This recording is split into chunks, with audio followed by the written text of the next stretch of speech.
Hey everyone, welcome to session 275 of the Behavioral Observations podcast. I'm really excited to share this special conversation with you with my friend, my partner in crime, and the host of the BOP and Español series, Miguel Avila.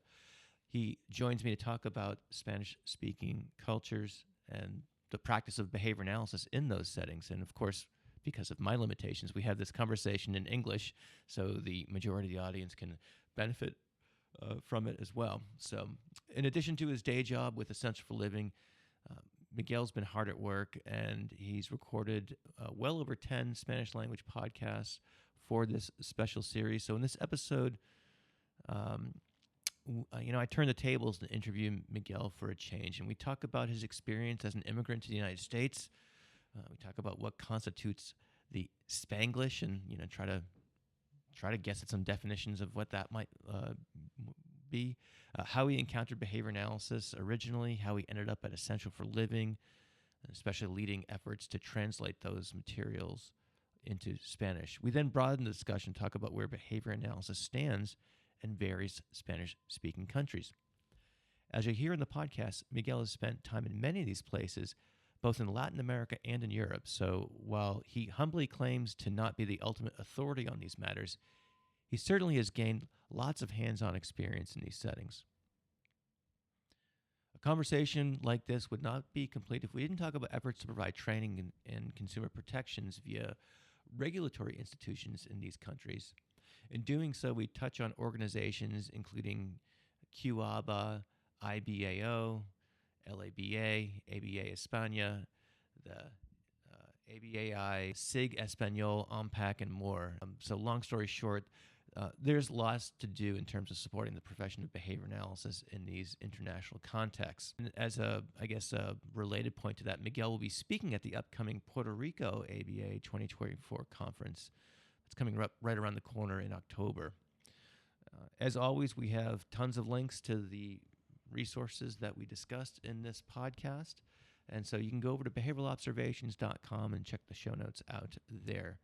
And if I miss anything, shoot me an email. There's a contact page on the website. Say, hey, where is this paper? I remember you talking about that. Feel free to hit me up and I'll try to track it down, because we did mention quite a few things, and I'm not sure I got to all of them in the show notes. So before we get to the conversation itself, I do want to let you know that we are brought to you with support of the following: the 2024 Stone Soup Conference. You can go to behaviorlive.com and look for the Stone Soup, Stone Soup in the search bar. You can just go to the show notes of this episode, and when you register for the Stone Soup Conference, you can use the code podcast24 to save at registration. Again, when you use that promo code, it comes out to less than $8 per CEU, so it's a really, really smoking deal. We're also brought to you by the Behavioral Toolbox. TheBehavioralToolbox.com is a new education and training site that my colleagues Anik Acosta and Dr. Polly Gavoni have put together. We've got 2 courses out already: Ready, Set, Consult and When Not to FBA. And we've got a third one on motivational interviewing that we're really trying to put the finishing touches on. I know some of those finishing touches are in the ball's in my court to get them out, so I'm hoping to get those things knocked out so I can share this great course with you guys. We're also brought to you by Behavior University, and their mission is to provide university-quality professional development for the busy behavior analyst. Learn about their CEU offerings, their 8-hour supervision course, and their newly revised RBT course over at behavioruniversity.com. And don't forget to use the coupon code PODCAST to save at checkout.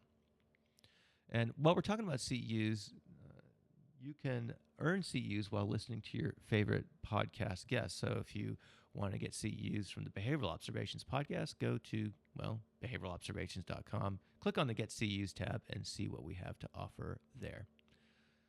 All right, that's it for opening remarks. So without any further delay, please enjoy this fun and informative conversation with Miguel Avila.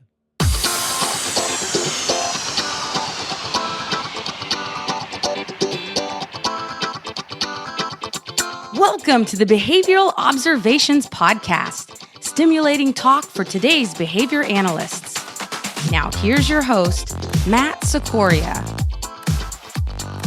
Miguel Avila, welcome to the Behavioral Observations Podcast. How are you today? Hey, Matt. I'm excited. I'm nervous. but I think the right amount of nerves. I don't know if you remember in the episode with Pat Fryman. You remember how he likes to hire employees? Yes, I do. Yeah, go ahead, tell the story. Well, if I remember correctly, this is not verbatim, but he likes for them to be anxious because he finds that anxious people get things done.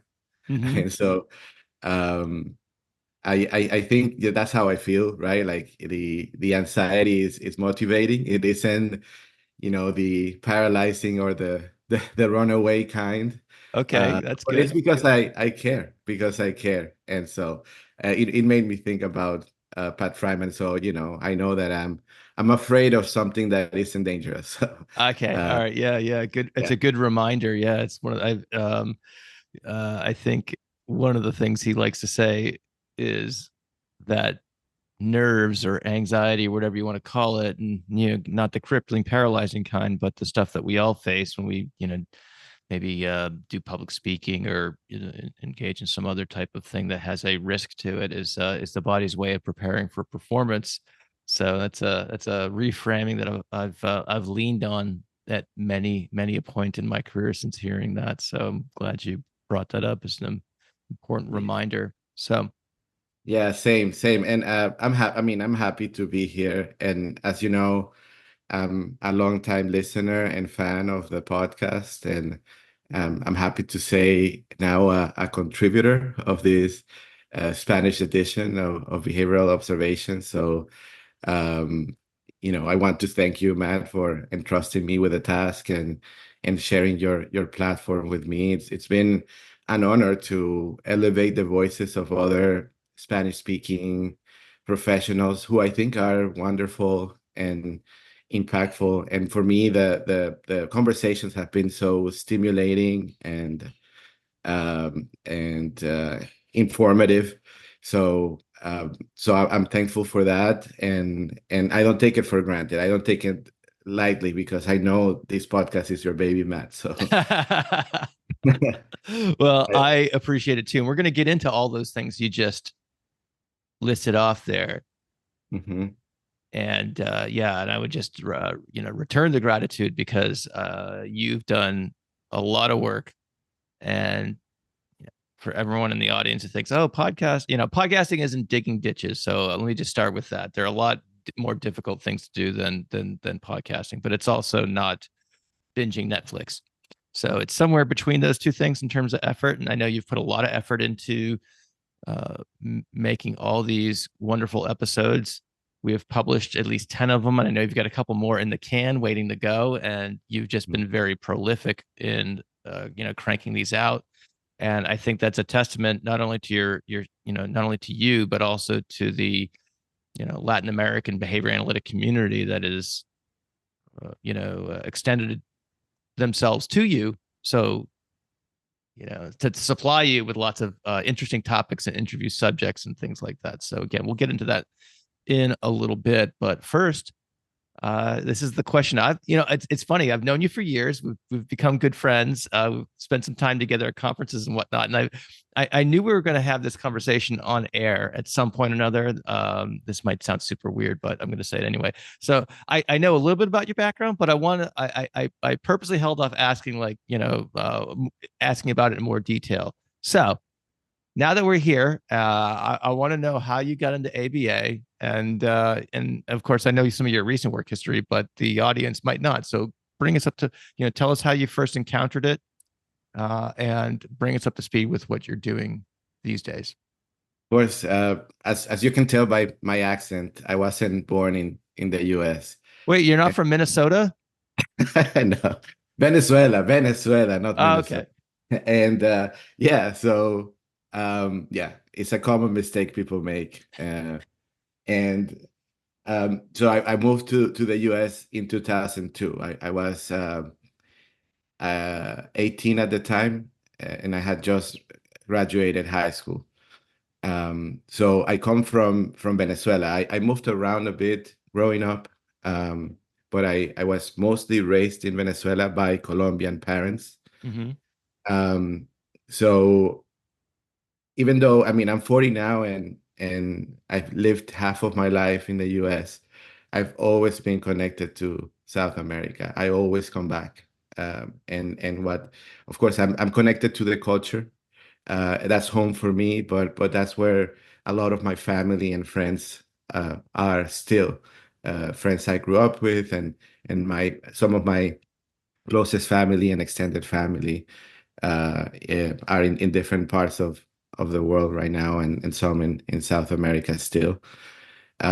So I've always been connected. I never really disconnected. And I live in South Florida. So, here it's a melting pot, but it's predominantly Hispanic people.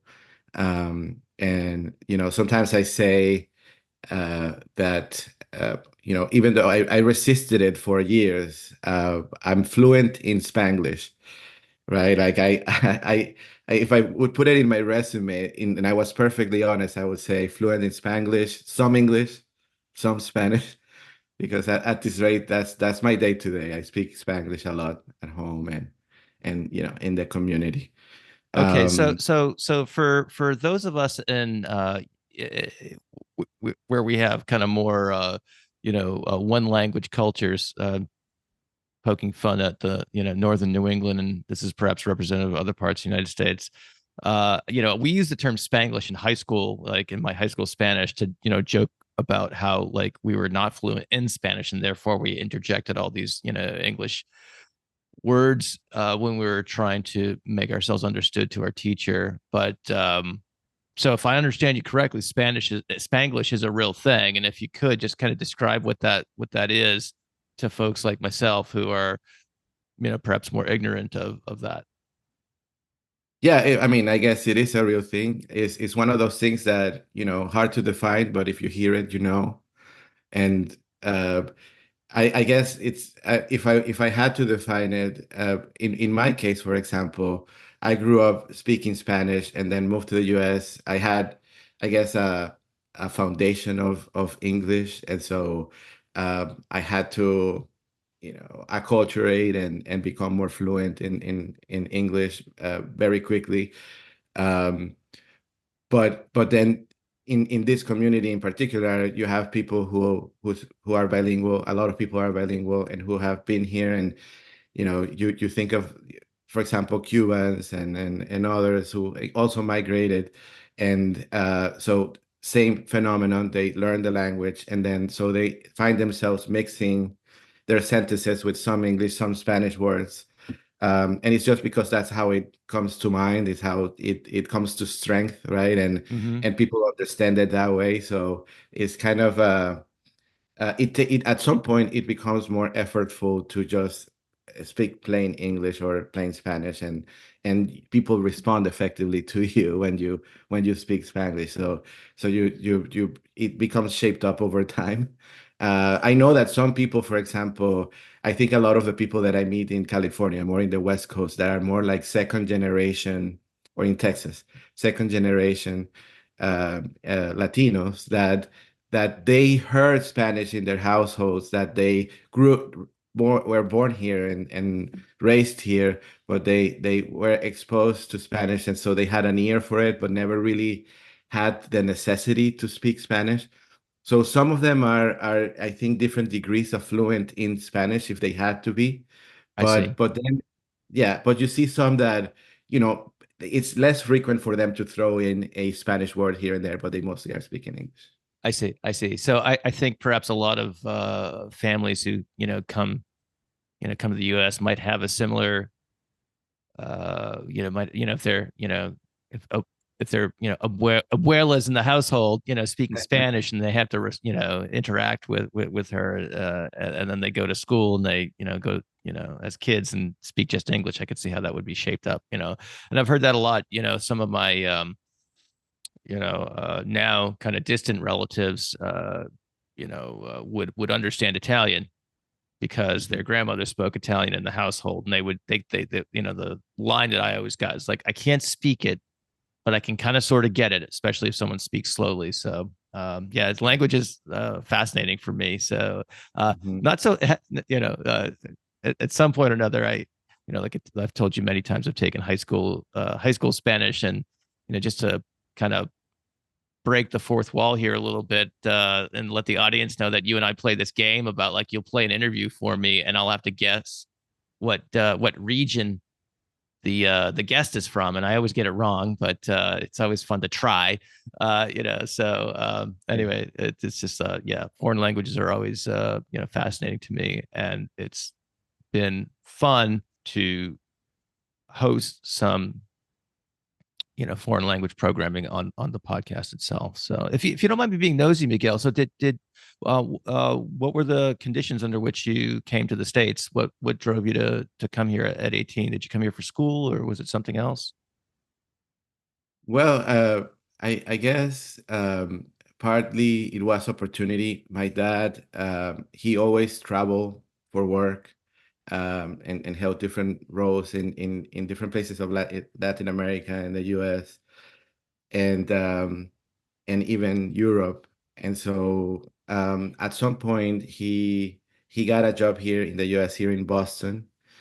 And so he would travel back to Venezuela, but he was spending a lot of time here, working here near you.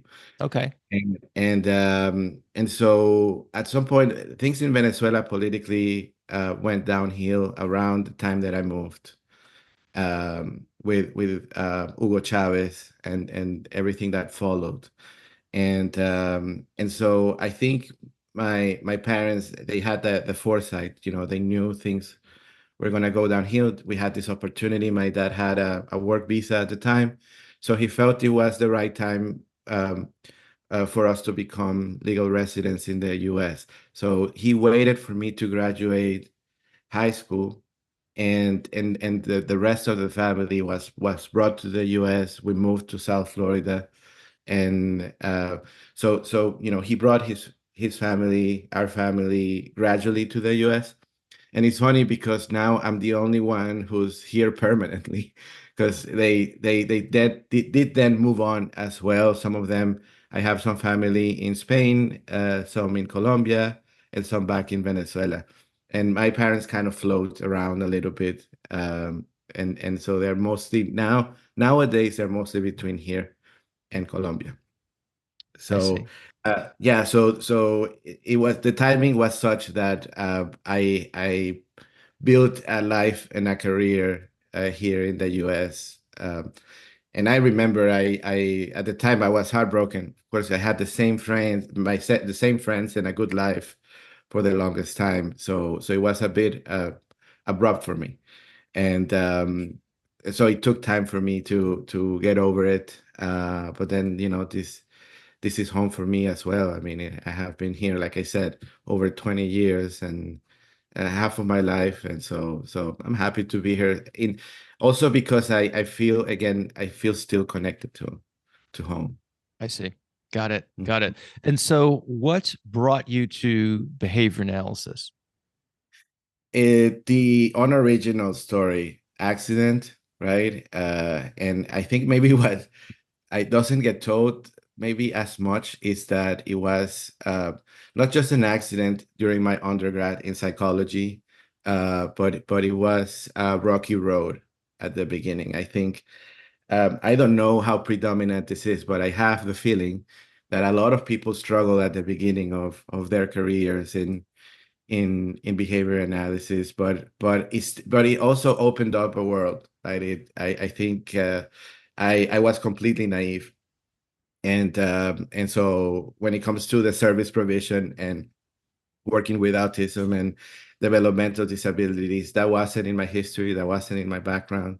And the science and practice wasn't in my radar either. So it was just a lucky accident, taking one elective related to behavior analysis. And but then from there, it I followed that path. So I took advantage of the coursework that was offered by my university. Then it was Florida International University.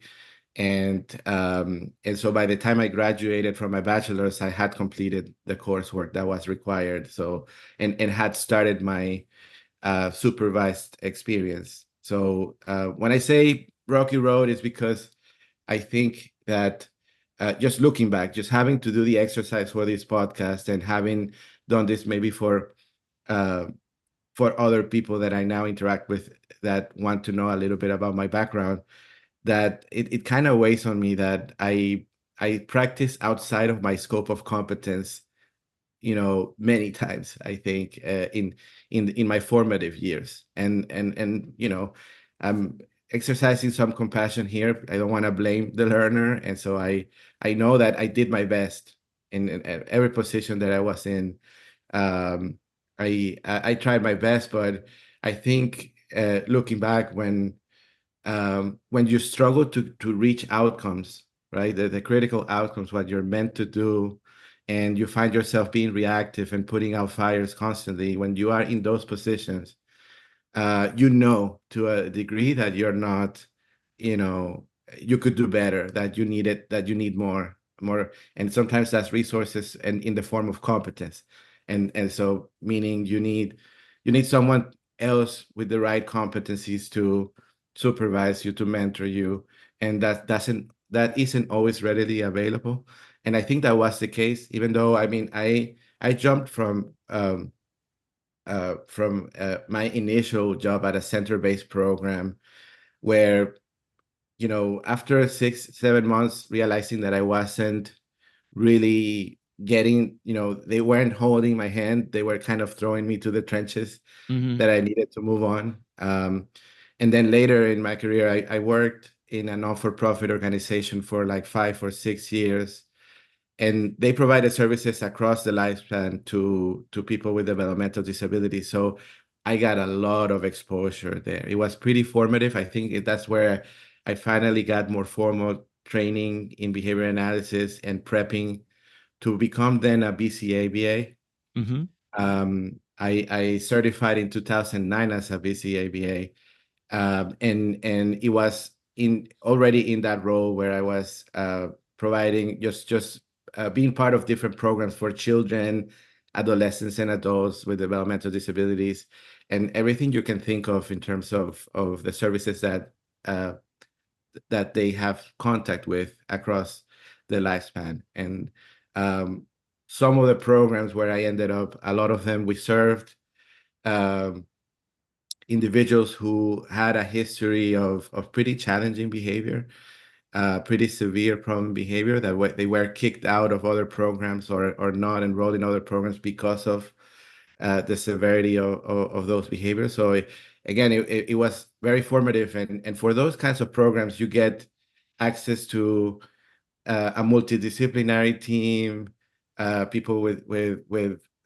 experience, and I guess the sort of peer review and peer dynamics that make you feel a little bit more prepared to handle those kinds of situations. But still, when I look back, I realized that it was kind of hit and miss when it came to reaching the outcomes that we wanted, even then, with more resources and with more training.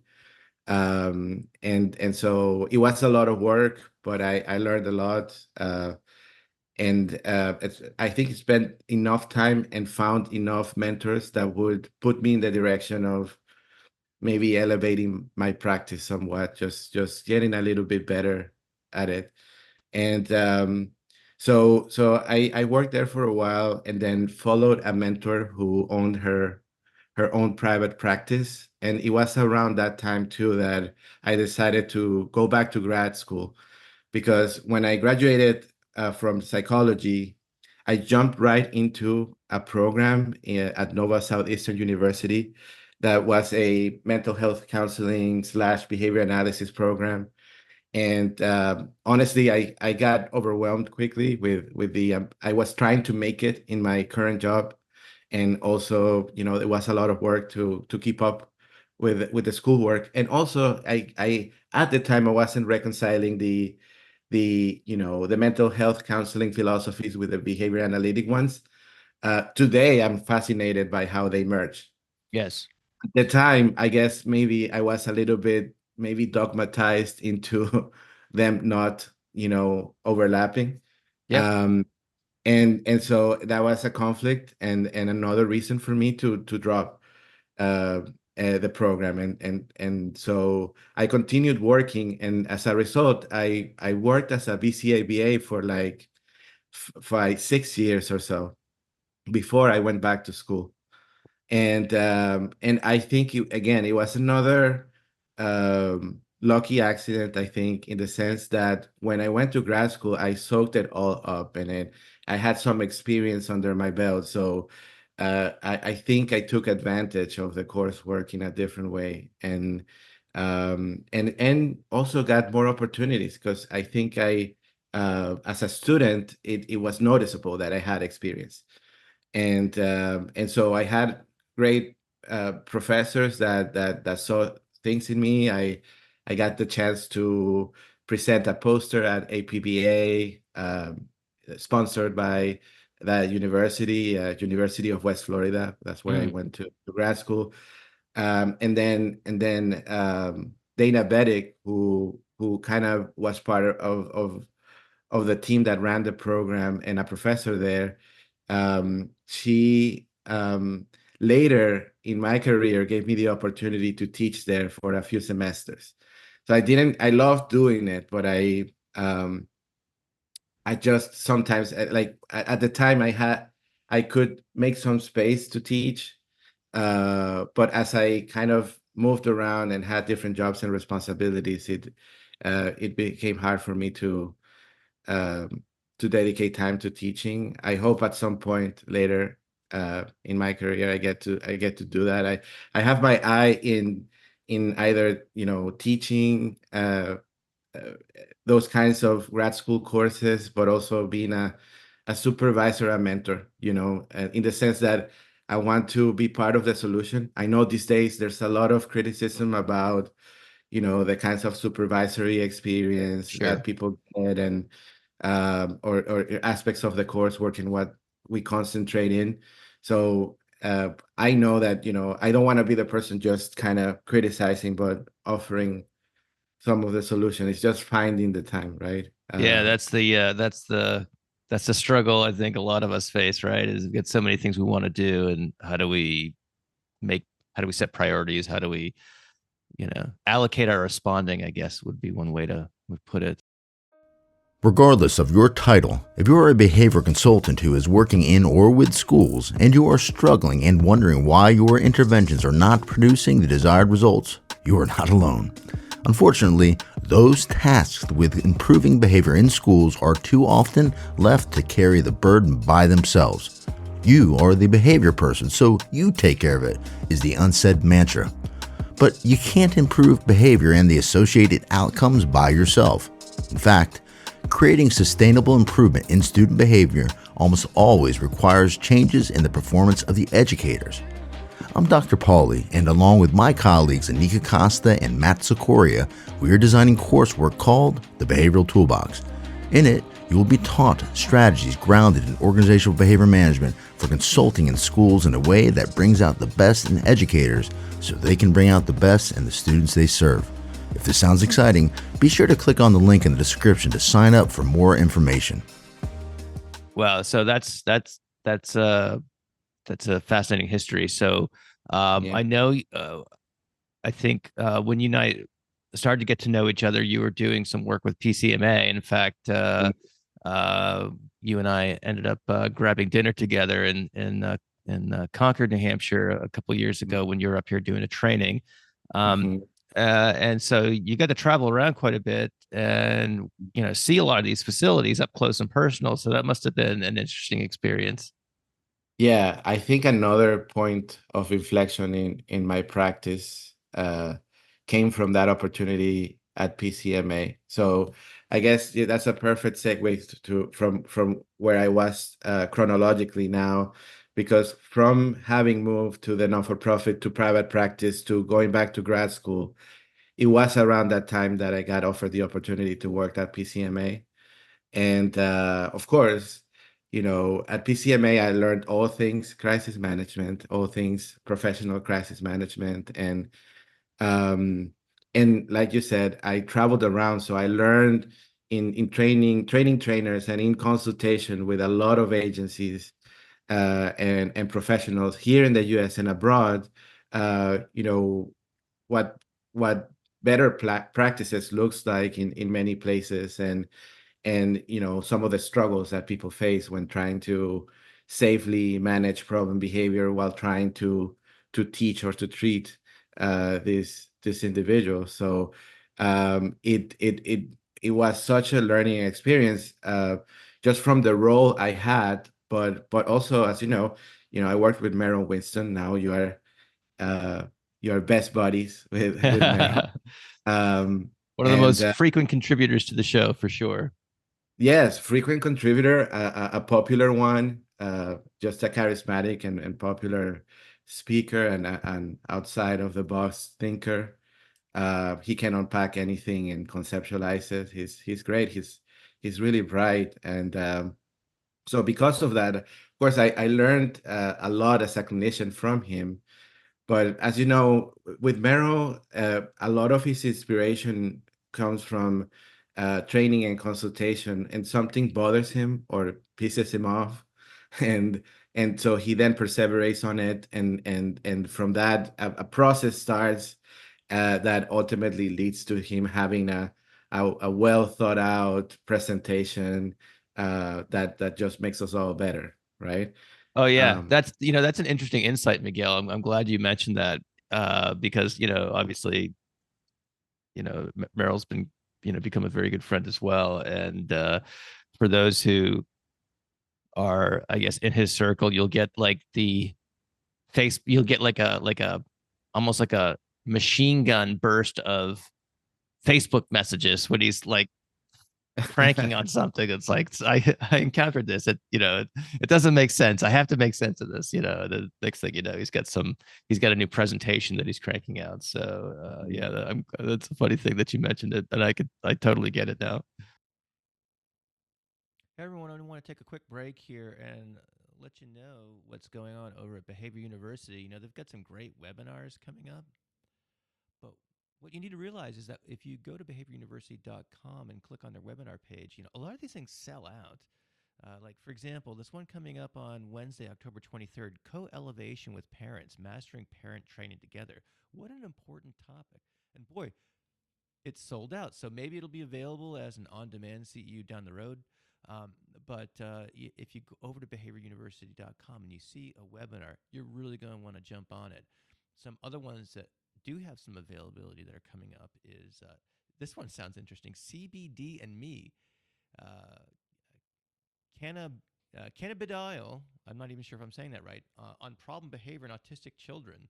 That's coming up on November 14th. And maybe if you attend that webinar, you'll learn how to pronounce that term properly. Unlike myself, school-based consultation, ethical solutions for behavior analysts. That's coming up on November 20th. And best practices in gerontology for neurocognitive disorders. That's Wednesday, and that's out on February 5th. That might seem quite a bit away, but again, these things sell out quite quickly. And they're not just about webinars. They have a newly revised RBT training that's getting fantastic reviews.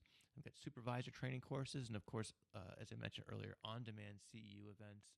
So you're going to want to go over to behavioruniversity.com, and at checkout, use the promo code podcast to save some money. So you can go to behavioruniversity.com/observations, or you can just simply go to the show notes for this episode and get the link right there. All right, let's get back to this conversation with Miguel. Yeah, and you get it in text form, but at the time I had the privilege of working, having an office next to him. So I would get it live, right? Like I would in real time I could see him thinking about these things, and just being very passionate about the whole thing. And I just sat there, as a listener. I learned so much just watching him. And sometimes, I guess, when I wanted to present something to him, I had to be prepared, like, to pass the test of Merrill. Like, I had to know that the subject well. Otherwise, he would tear me apart, Yes. And so that was a good exercise for me too. And usually I know that because his initial reactions sometimes are very strong. And so like I learned from our years of being colleagues and a friendship that I had to wait him out a little bit, and then he calmed down, and the conversation became more bi-directional.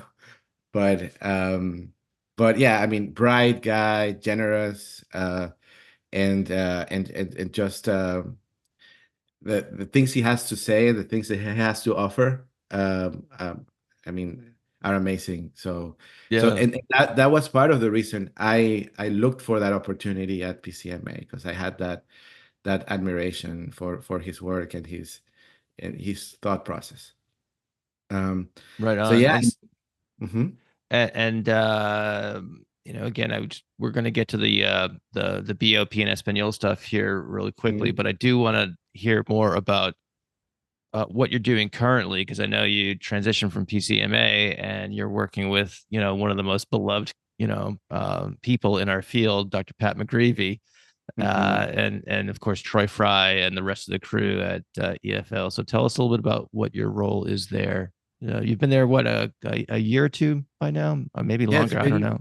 I think it's a little bit over 2 years at Okay, this wow, point. that went fast. Holy cow. It went fast, it did. And I have to say again, going back to the PCMA experiences, I met Troy Fry um, when I got hired at PCMA. I didn't expect this, but within a couple of months, I was given the opportunity to consult in France. And it was for in that period of 2 years of consultation, going frequently to France, that I met Troy as a senior consultant there. I met Troy, and where we overlapped was in a program. They were trying to separate from this school. They wanted to they got a new building, and they wanted to bring some of the adolescents into that building and have a more functional approach and a life skills approach to teaching these adolescents. And they were referencing EFL. So um, Troy's consultation wasn't limited to EFL related things only, because he has a really rich experience just generally as a behavior Oh analyst. yeah, definitely. Uh, but it was that was a perfect opportunity for me to have that immersion into EFL and to get to know, go straight to the source and get to know him as a consultant, and knowing him. I latched on to him very quickly because again, I found this person who could be an amazing mentor, and just his style. I today, I mean, working with him, working for him and Patrick, I think they embody what I want to be as a behavior analyst, and so they're so well rounded and such a rich history, so knowledgeable and so dedicated. So it's just kind of the meaning of the, of having this commitment to the mission, but also being very ambitious about what it can do. And so I'm so lucky to be able to contribute to that. But when I met him in France, and in the course of those 2 years, I got to know him very well, and through him, I got more connected to Patrick. And eventually, too, I offered to translate the curriculum. So, as you know, the main book is the assessment curriculum and practitioner's handbook, and it is close to 300 pages. And so I knew, I mean, I valued it so much, and I valued them and their mission. So I wanted to be part of it. So I offered to, as a passion project, to translate the book. And of course, I realized very quickly the magnitude of the task. And so um, what I did then is I asked for help. So I recruited other behavior analysts who were Latin American bilingual, some of them working in Latin America. So I know that they had that bilinguality, right, of the not only Spanish and plain English, but the technical language and of the behavior analytic jargon in both languages as well, so they could help me. And of course, the first people I had in mind were common collaborators, trusted colleagues. But then I realized that I had a handful of people helping me who were from different countries. And then I thought, okay, everyone, let me bring people in to make this a very representative translation of Latin America. So I ended up with people from 10 different countries contributing to the translation. So in that process, I got offered the opportunity to work with Patrick and Troy.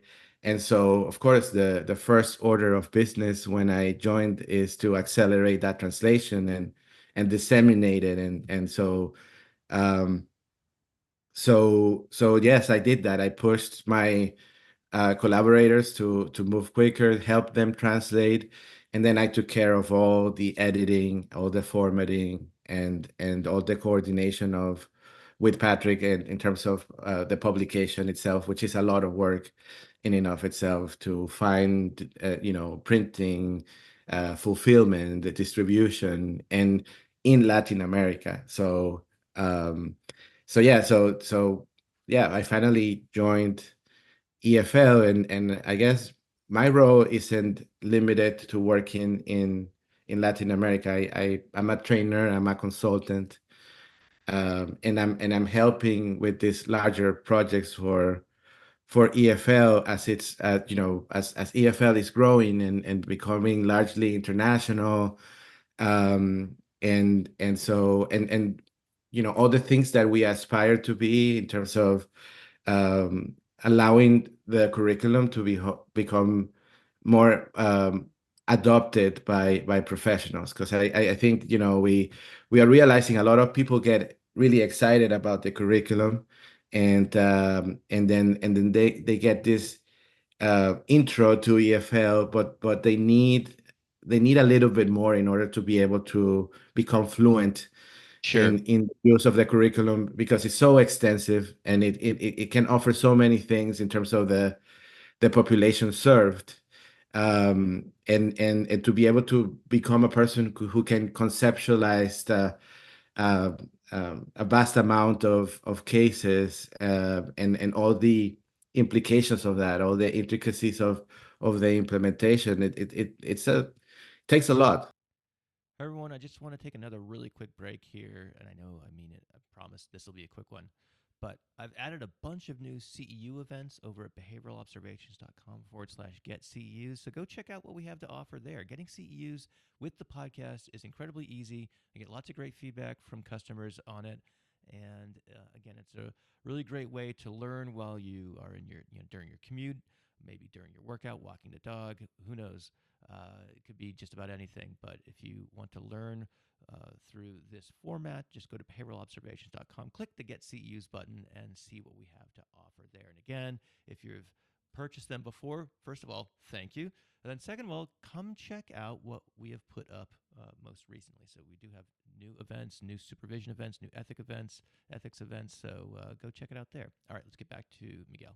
Right. Okay. So I want to we can get into that in a second, but you said something interesting. I want to rewind on a second ago, because you said and this I think will lend itself to other things that we want to get to also. And that's when you mentioned that you brought in collaborators from 10 different Spanish speaking countries.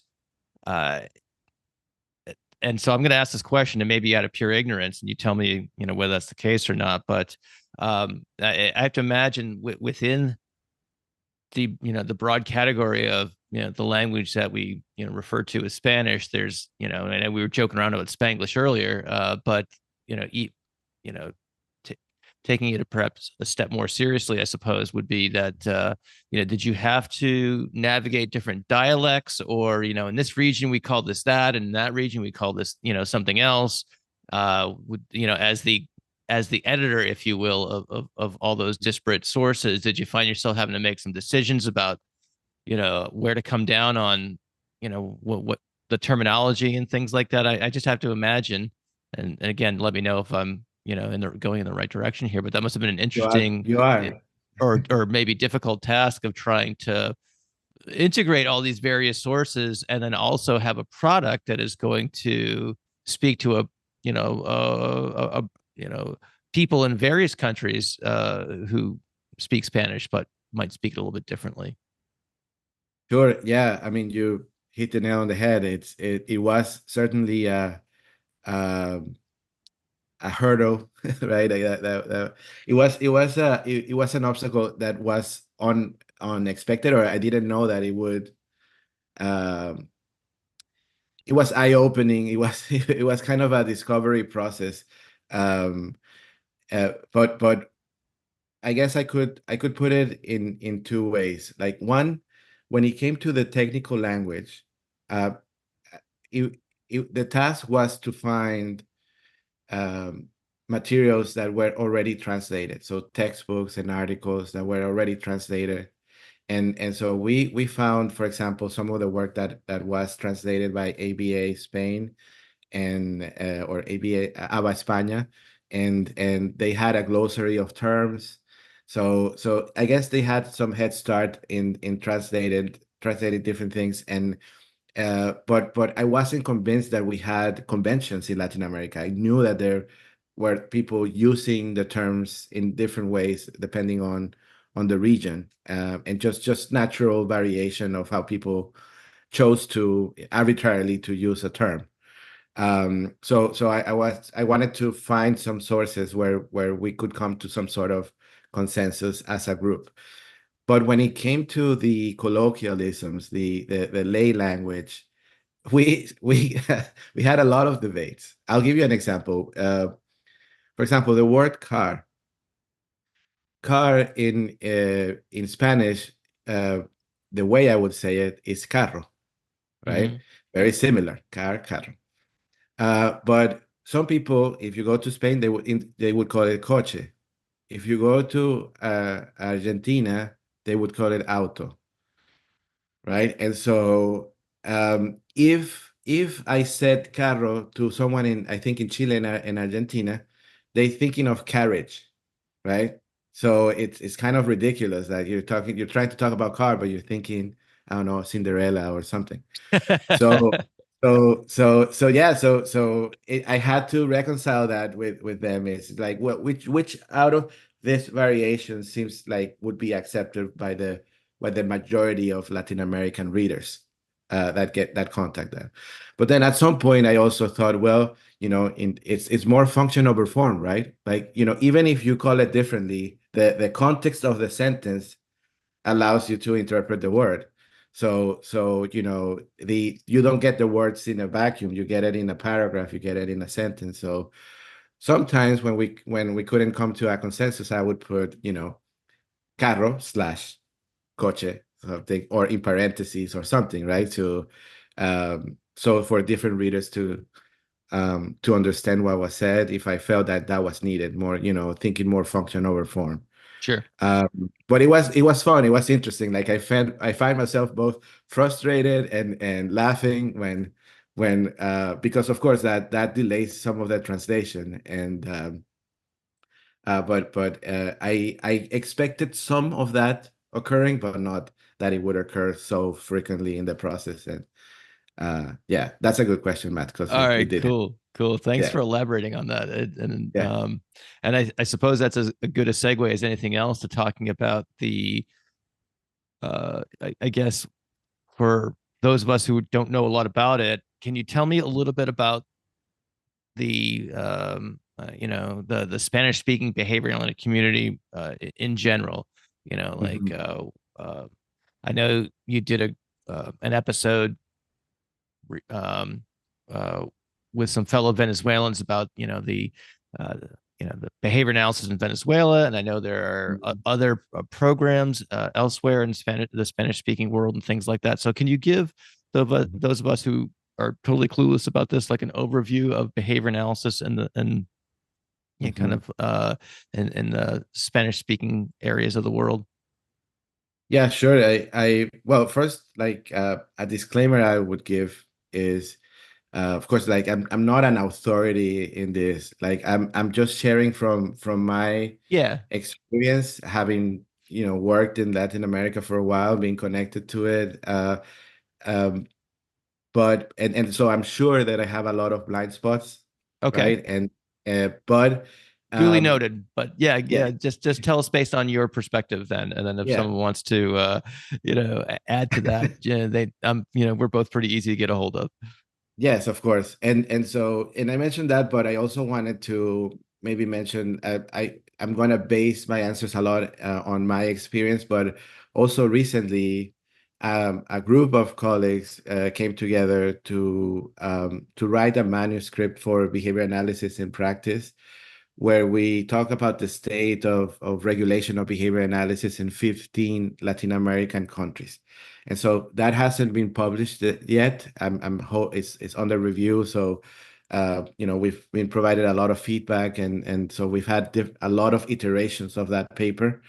But I feel like we're getting close. So hopefully, maybe in the next few weeks or months, we'll have that paper, and it can serve as a reference and the first paper of its kind for behavior analysts to get a sense of where we are in Latin America. And if you don't mind me shouting out the authors of this, Yeah, they're go some right of my ahead. closest friends, collaborators. So it was led by two Mexican colleagues, Mariana de los Santos and Varsovia Hernandez Eslava. And she brought in Carola Scolari. She's from Argentina Hmm. now, which again, one of my closest colleagues and friends works now in the Cayman Islands, but has also very rich experience. But Carola Scolari and Stefania Alarcón from Chile, she is now finalizing her dissertation in Florida Tech. But again, they all have been super impactful, I think, in Latin America, and will continue to be. Some of the organizations and projects that I will mention later on, they are involved in that. But the five of us, put together that paper with a lot of contributors. So when the paper gets published, you'll have a long list of names, close to 20 names of people who contributed to their respective countries. But then the organizing, the coordinating, the editing, and everything related to the paper, we did that. The five main authors, we did that. And so recently at ABAI in Philadelphia, I referenced this manuscript to talk about um, this very topic. So that's how I'm more familiar with the landscape in Latin America, and some of my answers would come from what I learned from this process. Um, so one way I would put it, I think about the growth of Latin American practitioners as before and after the BACB announcement, right? And so what you see is maybe something that was already in a in a growth trajectory now is maybe growing differently, where the pursuit of a certification to legitimize your practice is through other certification bodies. So largely QABA and IBAO. So QABA has a longer standing history previous to this announcement by the BACB. Um, but then in the case of the IBAO, I think that was formed more as a reaction to that announcement, to have an alternative credential be available for people wanting to become certified at an international level. So I think when you think about behavior analysis in Latin America and you're thinking about applied behavior analysis, one way to measure the growth is by looking at the number of certificates from those three certification bodies. But I have to mention too that, because there is no country in Latin America where behavior analysis is considered an independent profession. So because it isn't recognized as an independent profession, then every country is lacking the regulation of the practice. So you get a lot of people practicing behavior analysis, but they don't have a certification or formal training necessarily.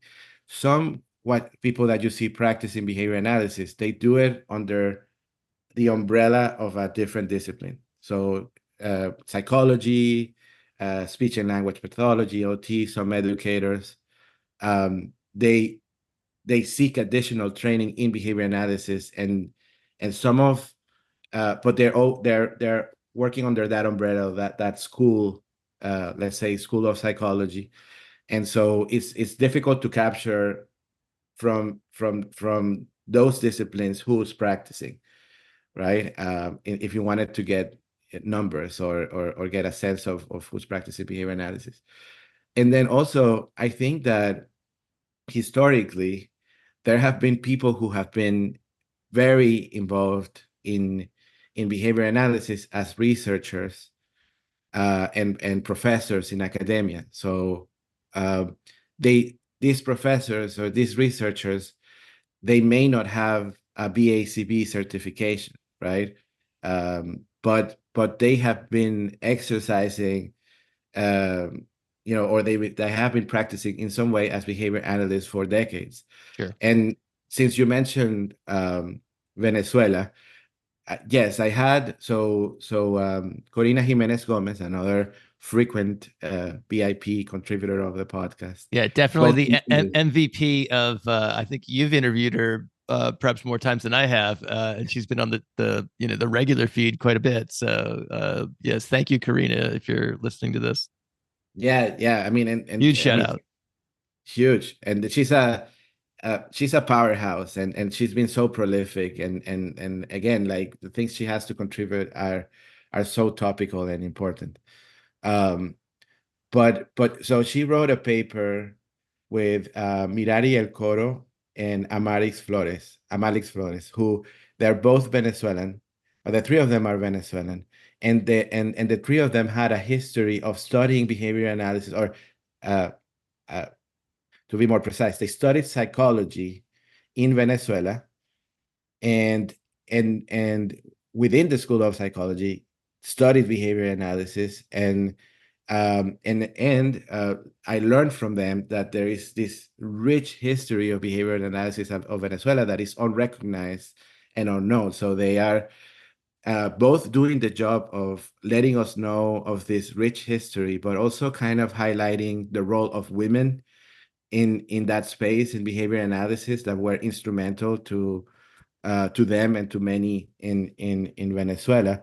So I mean, I think of course that article was published in Behavior Analysis in Practice, so it's available to all in English if you guys are curious about that history. But I was fascinated to learn from them. Now, but what I want to mention as well is that so places like that, with that rich history in Venezuela, these were largely programs with an EAB orientation. So amazing experimental analysis of behavior, amazing basic research. I probably would understand 1% of it if I read all of those publications. It's not my history. It's not my strength. I'm not proud of it. By the way, there is a blog in an ABAI blog that talks about having a basic bestie. I don't know if you read that, Matt, but Oh no, I'll check it out. so they talk about, like, people like us practitioners, we should pair up and befriend people who are in that space, so we get better at consuming that research and understanding it and collaborating with them, and so that there's this translational work that occurs, and we become as practitioners perhaps more rigorous and aware of the principles and concepts. But that, Mirari El Coro from that paper, she's the one who pointed it out, and I said, could you be my basic bestie? Nice. But yeah, they so they had a strong background in basic research. They moved to the US, and now so they continue their doctorate programs, postdoctorate programs. They been professors and researchers here, and now that they sometimes teach people who are preparing to become certified as behavior analysts. That was, I guess, some of, and I'm generalizing a bit, but that's how they came to contact more of the applied world, and more of what people pursuing certification get exposed of, which most of us are practitioners. And so Venezuela, Mexico, and Brazil have similar histories in that, and even Colombia, where there are a lot of researchers there, but the vast majority of them had this more of a research background, and not so much the applied behavior analysis background. It's interesting. It kind of reminds me of the way behavior analysis was when I got in the field, when dinosaurs roamed the earth and things like that, because most behavior analysis you would only encounter in psychology departments, and having, and even in those psychology departments, finding programs that were explicitly applied in nature, you'd have to go to Kansas or Florida, or and things like that. And I might be forgetting a couple of programs, but other than that, a lot of it's operant behavior, animal behavior labs and things like that. So yeah, it's interesting.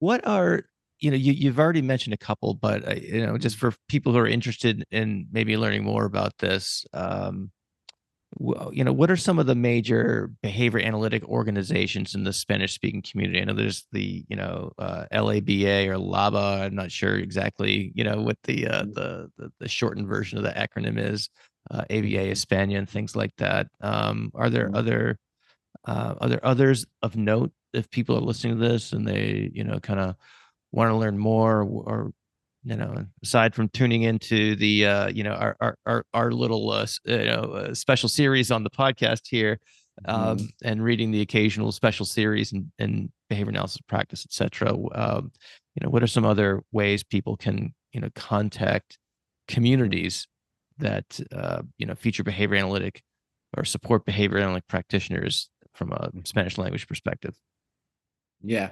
So the two that you mentioned, LABA, that's the Latino Association for Behavior Analysis, and they're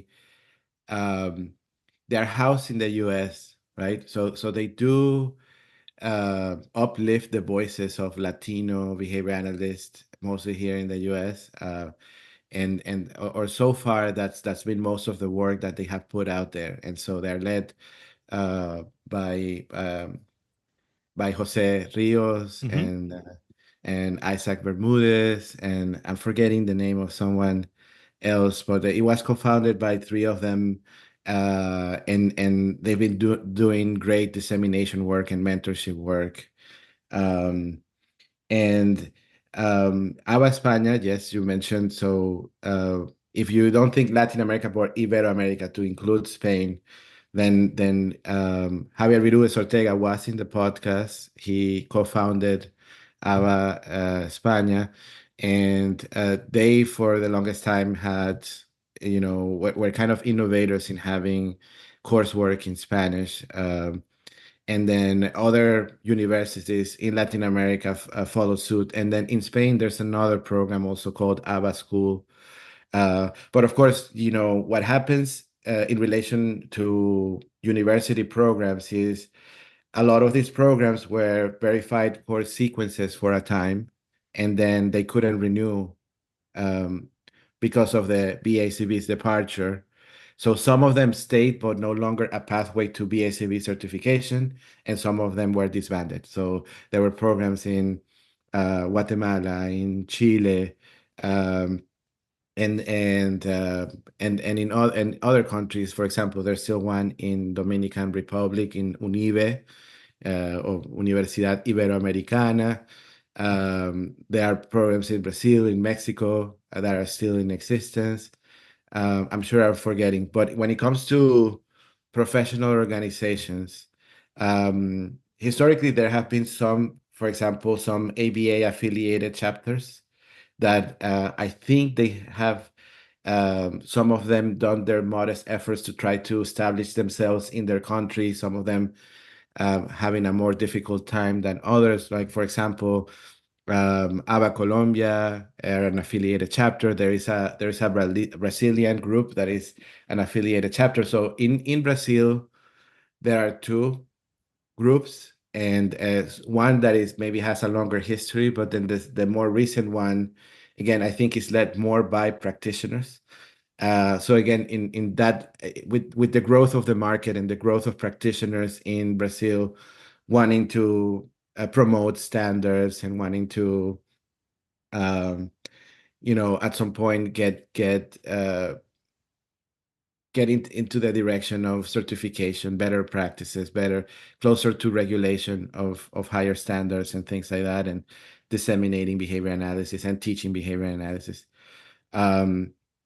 There's a couple of groups in Chile.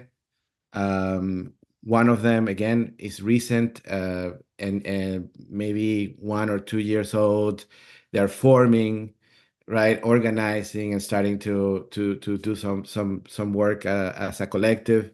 And the same can be said about a group in Argentina. And I think the group in Chile and Argentina collaborate, and in fact will be doing, I think, their first conference in a few weeks in September. So unfortunately, I won't be able to make it there to Buenos Aires this time, but I'll do a presentation remotely and trying to support them. There is this group that I'm very connected with in Mexico called OMPAC. In Spanish, that's the Organización Mexicana de Practicantes de Análisis Conductual Aplicado. So that would be, the Mexican organization of applied behavior analysis practitioners, something like that. Mm-hmm. And they are, again, so like I mentioned, there are schools, two or three different universities in Mexico that teach behavior analysis, but they have had master's and doctoral programs with a very with different conceptual approaches and a lot of EAB orientation, to my knowledge, but not enough, the applied behavior analysis content and coursework. So the few perhaps practitioners that are in Mexico that became certified with the BACB and came back to Mexico, some of them are leading the way in Mexico to have this organization that is promoting the practice of behavior analysis. And I think it's been maybe 2 or 3 years since they first organized. They wrote an ethics code. They're doing a lot of dissemination work. They did their first conference in Oaxaca, in Mexico last year, which was great. Built a great community. A lot of people were in attendance. A great lineup of speakers, local and people coming from abroad. By the way, it was my exposure. I brought Patrick to that conference, and of course, in typical Patrick fashion, he got everyone inspired and crying and just moved by his stories and his contributions, and thought-provoking, just when it comes to maybe rethinking what you teach and why, and what matters, right? Oh yeah. And yeah, if it doesn't happen out there, it doesn't happen in here. I've said that exactly, many, many times. exactly. That's right. Awesome. That's right.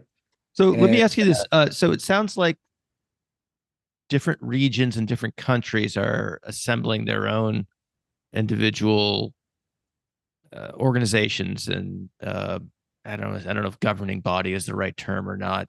And I'm quickly running to the I guess the precipice of my competency and tacting these, what these organizations do and whatnot. So I'm kind of getting out on a limb here, but do you, and I won't hold you to this, but it's more of a crystal ball question. Like, do you see at some point or another, because, when you talk about like certification, licensing, things like that, do you see that becoming something that is going to be a country by country basis, almost like we have state by state licensure happening here, some, arguably slowly in some of the states, uh, and things like that? Or do you see something that could be more universal, as it relates to, supporting the Spanish speaking world more broadly? The latter might not even be a good idea because of those cultural differences that we discussed a little bit earlier. I don't know.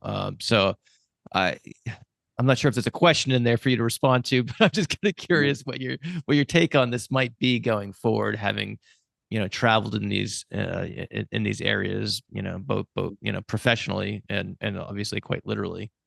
Mm-hmm. Yeah, I mean, what you picked up on in terms of there being a trend of different countries trying to, come up, organize, and each one of them having modest efforts um, to represent the practice and to get to a better place of regulation and for the profession to prosper. That's true. I mean, a lot of people they were already in the works, or some of them were prompted by what happened with the BACB. And I don't know if I can predict what will happen exactly in the future when it comes to your question, but what I hope would happen is that these silos or islands of behavior analysts come together, right? Like, instead of repeating efforts, that it is more of a larger organized organization trying to share resources, um, and organize where it makes sense. The issue where, like, sometimes things don't apply in every country is that you have a different socio-political and economic infrastructure.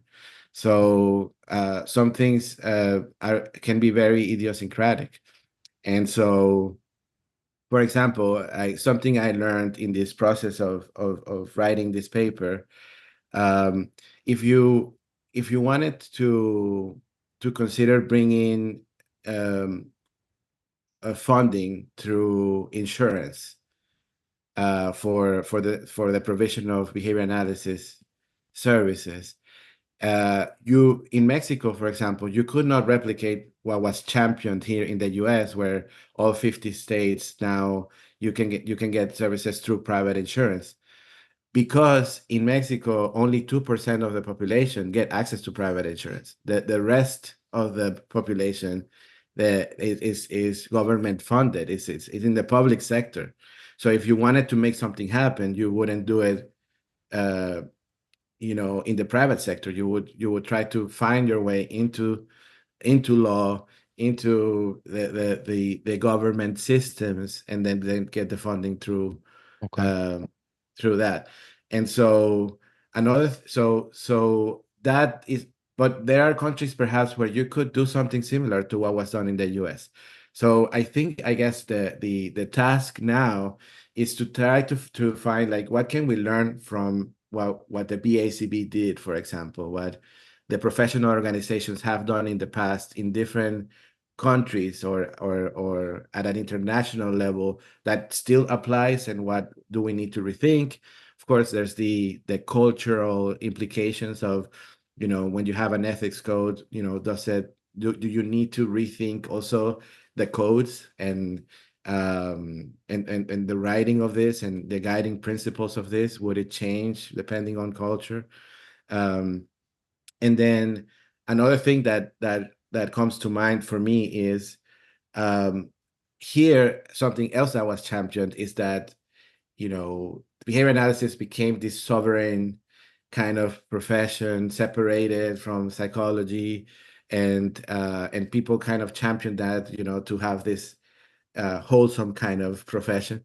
But but I think that doesn't necessarily need to be replicated in every country of Latin America, because I guess it would make sense in some countries to integrate with other professions. Like in terms of making it into the systems at play, when it comes to the competition of resources, when you have two separate disciplines trying to do the same thing, and instead of kind of prompting for people to become territorial and compete for resources, you just do it under the same banner and just have psychology programs with, for example, psychology with a behavior analysis specialty, right? And then you can influence an entire school of psychology by also building pretty solid behavior analysis programs there. So to me, it makes sense, but I know that's a debate and an empirical question. And, I'm just curious about whether it is necessary to do that, right? To replicate everything that has Right. was championed here in the US. That's so many nuances there. So it doesn't seem like we're going to come to a solution here in this conversation, but I am much more aware of the challenges that are faced with doing that in that community. So I'm glad you took stepped us through the again the myriad challenges. So um, I want to spend the rest of the time here, I guess, picking your brain a little bit. So you've done a number of interviews thus far. I think you've probably we've published 10. And I think you've got a couple in the can right now. So you've done at least a dozen or so interviews. What has being an interviewer been like for you? Can you reflect on your experience in terms of just trying to come up with some topics, reaching out to guests, having these conversations where sometimes things that you don't plan come up, and what are some things that that you've learned just from the process? Have there been any kind of noteworthy ahas, either from a particular guest or just from kind of learning the craft, I suppose, of being an internet game show host or or what have you? So, can you speak to that a little bit? Sure. I mean, I have to say, like, the people that I have reached out to, so it's been a combination of people that I know and have known over the years that I know are doing great work. People that I don't know, but I find their work interesting, and it's something of interest to me that I want to learn more about, and then I think the audience would find interesting. And then initially, especially initially, I ran by you, like, do you have any guests in mind? And so you had some suggestions, and um whenever I have someone in mind, then I also run it by you and give you a little bit of background and what I think they can contribute to the podcast. But also, I don't know if you noticed this, Matt. I don't know that we've had this conversation, but I'm also trying to find people that represent different countries or that have something to contribute to the podcast, to talk about a different country, so that the audience then learns a little bit more about a different country, hopefully in each episode. Or so that has been some of my attempts to for greater dissemination of what's going on in Latin America.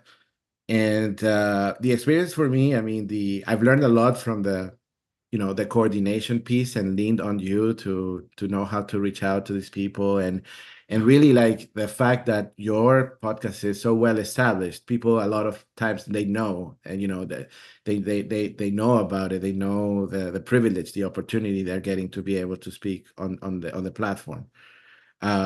So that's helpful, instead of just Miguel Avila here, would you like to be on my podcast, right? And and then I guess I had no clue, and still know very little about all of the editing and the behind the scenes, because I delegate all of that to you. Right. And so mostly maybe giving you some timestamps of things that need to be edited, helping you kind of transition in the intro and the outro. So it makes sense, right? You've Although made you that do very a good easy on job me. without me. Huh? You've made that very easy on me by giving me Yeah. very little to fix. So Yeah, but you've done great. Like you have a great ear, Matt, for what you think is happening at the beginning and at the end of blind squirrels and acorns. right. All right, great. Well, I know you're having a lot of fun with it, and it's been a privilege of mine to use behavioral observations to share this content to to the Spanish speaking community. So seems like a win-win for sure. So Mhm. I guess where I'd want to end up here, I two questions here for you as we wrap up, Miguel. One is there anything else that you want to share with the audience about the experience or anything, or this is kind of like a wastebasket question. Is there anything you want to add that I forgot to ask or didn't ask or what have you? And then if not, um, what is your advice for the newly minted BCBA, regardless of what language they speak? Well, a few things. Because I of course with this long-winded intro, of my origin story. I think the podcast is running long, so I think I maybe could have spent more time talking about the some of the idiosyncrasies of the Latin American countries and some of the projects I've been involved in. I think maybe that's for a later occasion, Sure. so that we don't run into a 3-hour podcast. But Be like Joe um, Rogan length right, show. Yeah. exactly, and but of course, there's some professional organizations I left out. Like for example, Puerto Rico ABA came to mind after I listed some of them, and I'm sure I'm forgetting others and some other professionals and projects. For example, obviously with now that you have some context for my history, um, these days I try to find ways of integrating curricula and approaches, and so I am very interested in working with people, collaborating with people in my consultations, in my collaborations that know about the PFA, SBT, know about EFL, and know about crisis management, and hopefully more tied to PCM, where I find myself most aligned. And kind of like the marriage and the understanding in a sophisticated way, like knowing intimately all of these processes, how they overlap, how they intersect, how you can kind of package them to offer better services, safer, leading to better outcomes and things like that. And so um, in Latin America, some of my colleagues in Nicaragua, they have consultation with FTF Behavioral. That's how I came to know Greg a little bit more personally years back. By the way, if you allow me, I'll tell you a little story related to the podcast. Sure. So years back, I think it was like 2018 or 2019. I had trained this group of behavior analysts or behavior analysis organization, the behavior analysis organization in Nicaragua called CIE, Centro de Intervención Terapéutico, led by Beatriz Urcullo, who is a BCBA trained here in the US, came back and opened this organization that has been growing, and she's been pretty committed to bring in resources to training resources to Nicaragua. So I trained them in crisis management at the time. And shortly after, they got a consultation from FTF Behavioral. And so they got very involved with the PFA SBT, I guess maybe in its early stages when FTF Behavioral became a thing. Mm-hmm. Um, and so they, through these relationships that you build, you become the camaraderie, the friendship, you become closely connected. So she told me, hey, he's coming with Holy Gover to do more training and supported implementation. Why don't you come? So I without hesitation, I booked a ticket, went to Nicaragua, and so it was great because when he's there, for a consultation, he's there for you, right? And so you're with him, almost throughout all waking hours, right?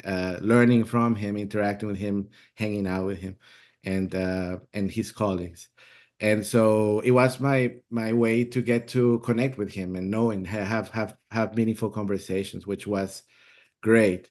But in one of those conversations, I remember we were in a car, and then we talked about the behavioral observations, and he was telling me about how grateful he was about how the podcast helped him disseminate his work. And I told him the same. I'm such a big fan. I'm so grateful for what he does. And I mentioned that you were getting close to your 100th episode and that it needed to be celebrated. So that's when he came up with the idea to turn the tables and interview you. And so he invited you to his offices and had that wonderful episode where we got to learn more about you, right? And so just some of these connections, right? Like I Yeah, have so yeah. many stories of things like that happening that I think you texted me like a picture of like the whole group at lunch or something like that, and so Mhm. yeah, more broadly, I appreciate you prompting the discussion that led to that episode, because that was certainly a fun one to do, and so yeah, that's a fun story. Yeah. So, I wanted to mention that just, leading to that story, but also kind of to highlight some of the work, some of the projects I've been involved in Latin America through, EFL or PCMA and some of like the things that interest me as a clinician that I want people to get access to in Latin America, and where I find that it's within my scope to kind of helping them get started in bringing those tools to their tool belt and maybe getting wiser sooner, right? Because a lot of what I have found in EFL, found in PCM, PFA, SBT, solved for a lot of the problems I had earlier in my career. And so then in reaching out and supervising and consulting, I'm trying to bring this resource to them. What else? So yeah, I mean, that comes to mind right away. I wanted to come back to at least make a couple of those points. I'm sure I'm forgetting a lot, but look out for that. Hopefully, that publication of behavior analysis in Latin America. I'll let you know, Matt, if and when it goes into publication, to put it to in the show notes. And For sure, for sure. And then anything else that you want, you can let me know, and we'll make sure that all the links, etc., go in the show notes. And for folks who are interested, you can go to just behavioralobservations.com. And one of the easiest ways to get the show notes is just to simply sign up for the email list. There's a little pop-up that comes up, and you can put your email list in. It's non-spammy, and you get the show notes sent right to your email inbox. So yeah, so Miguel, just send me whatever you want. I'll make sure it goes in the show notes, and the listeners will have it right there at their fingertips. So any final thoughts, Miguel? yeah, so I guess a couple more things. Like one thing I thought that comes to mind that I thought I should share is, and I did this too when I did that presentation at ABI, is, we need help, right? In Latin America, for the profession to prosper. I think we need people, maybe you are at a point of your career where you have freed up some space to be able to become a mentor. Maybe your program has resources and would like to, offer some sponsorship. Like, try to connect and find, these professionals and these organizations that are trying to make things happen in Latin America, because truly resources are scarce, and we, I have tried to do as much as I can. Sometimes I fall short, and already I think Patrick and Troy have been very gracious in allowing me to do a lot of things in Latin America. And sometimes I feel like I'm stretching the EFL budget just trying to make things happen over there. But it's this commitment, like I said, to the mission. So if you're listening, if you're interested, please help. Like, for example, when I did that presentation in Philadelphia, someone from the Operance magazine, Mm-hmm. I think his name is Sydney. I think he's the editor at this time. He said, like, what you said resonated with me. We should, put in writing some of what you shared in the presentation. And so if he's listening, Sydney, if you're listening, or somebody else connected to that, all of the professionals I've mentioned here, the professionals that will be in that publication, they can be contributors. So find them, connect with them, and collaborate. Now, for as far as advice for the newly minted and the seasoned behavior analyst, um, again, to me, I don't know that I can give advice, but like maybe I can tell you, I can share a little bit of the things that I'm trying to figure out. Okay, Uh, I like that. Yeah. and so for me, and in the spirit of working with Patrick and telling some stories, I'll tell you a couple stories. So the first one, um, years ago in the Calaba that never was, Okay. right? Yes. Yes. 2020. Uh, for me, which by the way, for a lot of us, everyone who was there, I think that marked the before and after for COVID, right? For sure.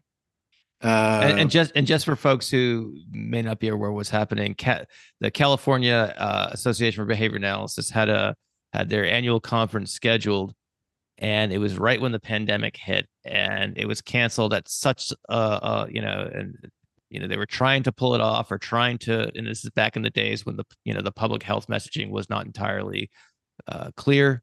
And so I'm not putting this on Calaba or anything like that. In fact, I had spoken with some of the people who were, involved with some of those decisions, and it was very difficult. But the practical aspect of it is that a lot of people showed up. I think was it Anaheim, or it was somewhere in California wherever the event was. People showed up just to yeah, find, no, we, as they're yeah, walking in, as they were walking into the conference center, looking to yeah, get their badge and whatnot, being turned around saying, "Hey, we got bad news for you." I yeah, maybe am I yeah, no, I it was, I don't remember if it was Santa Clara or Long Beach, but anyway, it was obviously in California. But yes, I was there, and yes, we thought it was a prank or something when we got the first text that it was canceled. We were about to set up our booth, our PCMA booth at the time, and it isn't until we heard from different people that we realized it was true. And it's because the decision that the not the prohibition to congregate in large groups was made in that moment. So Calaba had no chance to prepare for this, of course, and it was unfortunate. Yeah, it's not on them.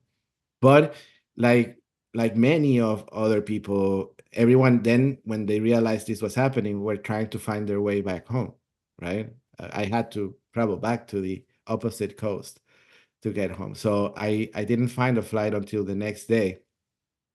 And at the time, I didn't work with Patrick, but I was connected to him, and he was in the same position. So we would often, so being stuck there. And so I would often, when I got the opportunity, would hang out with him and often seek advice. And I remember this time I approached him asking him, um, about, I shared that I was feeling a bit overwhelmed, trying to figure out what literature and information to consume, right? Being that I had this, I wanted to be a generalist, but when I when I wanted to be a generalist, then I felt that I was never catching up, that there was too much information to consume, that I was really that it was a struggle. So I wanted to maybe narrow it down a little bit and have a better sense of where to look to for better new information, right? And so I went to him. I gave him the context and asked him for advice. And so he cited a biblical passage. I think it's Matthew 3:12, and then I don't know it verbatim, but I think it talks about a farmer, a wheat farmer, and the work they do to separate the wheat from the chaff. Mm-hmm. And so he was telling me, that basically that's, it's the tale as old as time, how, it is our job to figure that out, and everyone is trying to do it, right? Is what do you separate and get rid of and burn, and what do you cultivate, right? Like what do you pay attention to and cultivate? And yeah, I mean, it was a non-specific answer, more philosophical and existential in nature, but I realized, yeah, I mean, this is, using that citation helped me understand that this is something that maybe we have been trying to do for centuries, I guess, and it's not that easy to do, right?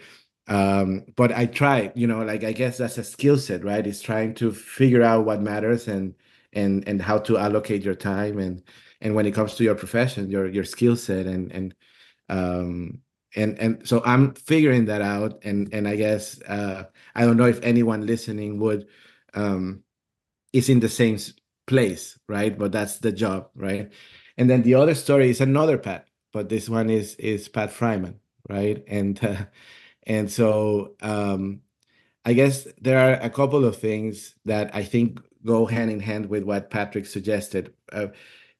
Fryman, he's a voice of unity in our field, and his circumstances view paper, he talks about our behavior as behavior analysts, right? And whether we're practicing the circumstances view or not, and then if we're not, why, right? And then also, everyone else, right? Like why? And so he lists all of the reasons why we don't, right? It's harder, the blame perspective is older, right? There are all of these things at play, but and he talks, like, from an evolutionary perspective. He says that we have this tendency to uh, look at differences as threats, right? And that in the modern world is the ideas that are different that we find as threats, right? Mm.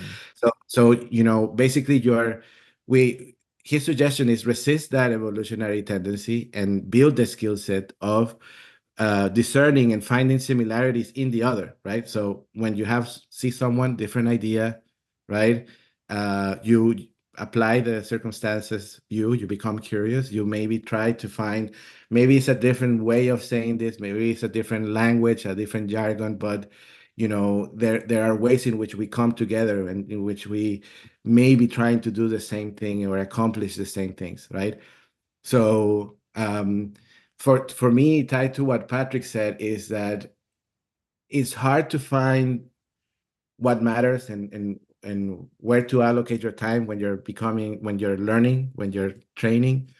But also, like, the way of finding that, you have to have that agility to be open-minded and find things in unexpected places, and so read widely and be curious about other disciplines, other literature, other points of view, and there you could find maybe other things that matter and that are helpful and worthy of your time.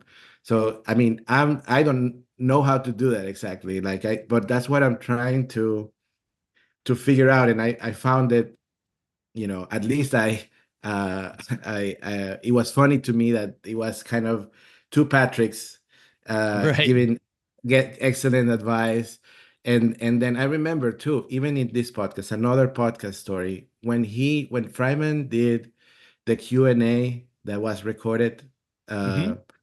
also many months ago, I got to ask him one question, and it was about that. It was about the divisiveness in the field, and all of these debates that not healthy debates, and the tribalism and people separated into camps and things like that, and how I wanted his advice on how to foster that unity and that better collaboration and debate. And he said, be that guy. Again, another like a Patrick Fryman or a Patrick McGreevy response, right? He said, just one person at a time. If you change one person's mind, that's impact. That's a contribution, and this is what he arguably has dedicated his career to do, and so he has done it in many ways. He struggled at times, and he continues to do it. So, in a way, I'm trying to be that guy, someone who brings people together, someone who fosters unity, and someone who is acting with curiosity to figure out what matters. And I have found great mentors to help me along the way in trying to figure that out. So these days is who I'm enrolled with is Patrick and Troy. And I'm just, it's a dream come true to work with them. All right. So I don't know if that serves as an advice or just... No, it's great stuff. It's great stuff, Miguel. I really appreciate you coming on here and not only sharing your story, but giving us a broader view, helping the audience become a little bit more, culturally knowledgeable, and all the rest. So thanks so much for joining me today. It's been a lot of fun having you on the podcast. Thank you, Matt. It really is my honor. All right. Huge thanks to Miguel for coming on the show to talk about the great work he's doing, both with Essential for Living and as well as with the BOP and Español series. And I look forward to seeing what he does from here. I also want to thank the Stone Soup Conference for sponsoring this episode. I mentioned them very briefly at the beginning of the show, but basically it's a great event for a great price, all for a great cause. Go to behaviorlive.com and search for Stone Soup, or just go to the show notes for this episode and check out the link to the Stone Soup Conference. Lots of great speakers. Many of them will be familiar names to podcast listeners because, well, we kind of help them pick out the guests. So if you see a lot of familiar names for the lineup for the Stone Soup Conference, that's not an accident. So go over there and check it out. Use the promo code podcast24 to save at checkout, and boy, you'll get just a smoking deal on some CEUs. Thanks again for joining me in session 275, and we'll see you in 276. Bye-bye. Thank you for listening to the Behavioral Observations Podcast with Matt Sikoria. You can find Matt's notes on this episode at www.behavioralobservations.com. We also invite you to stay connected with us on Facebook at facebook.com/behavioral observations and on Twitter at Behavior Podcast.